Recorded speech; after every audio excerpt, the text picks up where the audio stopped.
This is today's THV This Morning. Well, before we get to our news this morning, let's go ahead and check in with Melissa Dunbar Gates. Good morning, Melissa. You are in downtown Little Rock at Arkansas Flag and Banner, right? That's right. Good morning to you guys. We are here in what used to be known as the 9th Street Corridor, and that's right. This is the Arkansas Flag and Banner building behind us. What a lot of people don't know is there is a fabulous, famous, old historic ballroom on the top of that building on the 3rd floor. It was built in the late 1800s, half of it was, the other half built in the early 1900s. And what a lot of people don't know is people like Etta James, B.B. King, Louis Armstrong played in that ballroom. It has so much rich history, and it has completely fallen into disrepair. There is a new nonprofit group that's been formed, and they are on the mission to renovate the ballroom, open it up to weddings, open it up to community events. It's just going to be fabulous.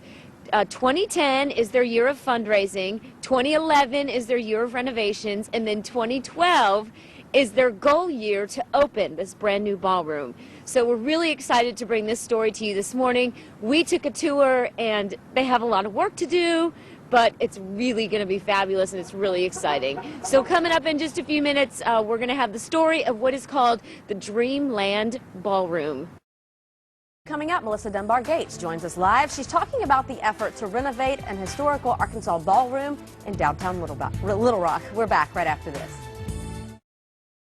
Welcome back. There's a new effort in town to revive an old ballroom in downtown Little Rock, one that has seen the likes of Etta James and Louis Armstrong. We're talking about something called the Dreamland Ballroom. THV's Melissa Dunbar Gates is live there this morning with the details just off of 9th Street in downtown Little Rock. Melissa, good morning. Hey, Melissa, I saw in the paper over the weekend them going through this historic building, and it really is phenomenal what they're intending to do.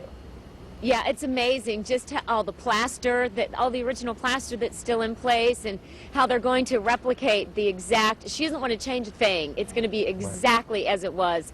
I want to point out to you that we're talking about the Dreamland Ballroom, and it is on the 3rd floor of the Arkansas Flag and Banner building, which is this 3rd-story building right here behind me on 9th Street. A new nonprofit group has been formed to revive this ballroom, but they have a long way to go. Can't you just see it? A packed house, the dance floor full, and the trumpets of Louis Armstrong blaring. This room has been all kinds of things. Originally built in the late 1800s, it served as an African-American USO club in both World Wars. According to building owner Kerry McCoy, a black fraternity used it to house women and children in the Great Depression. I have had offers to turn it into a restaurant, to turn it into apartments, to make a school out of it, but I've refused them all because I think it really needs to stay exactly like it is and be an event center for the community, for everybody to use. That old ballroom is inside the Arkansas Flag and Banner store here on 9th Street.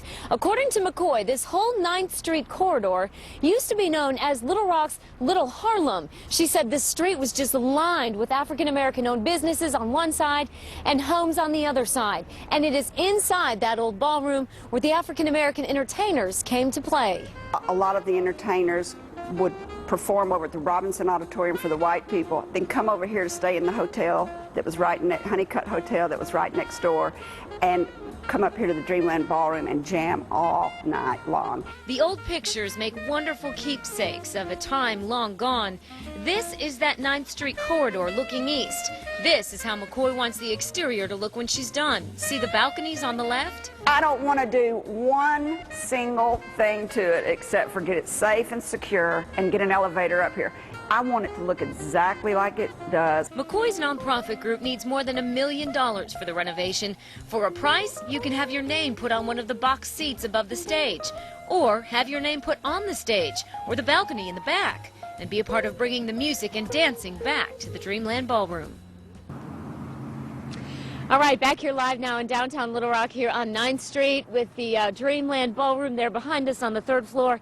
you can be a part of helping this renovation a reality by logging onto their website, which we've linked to ours. Head to today'sthv.com.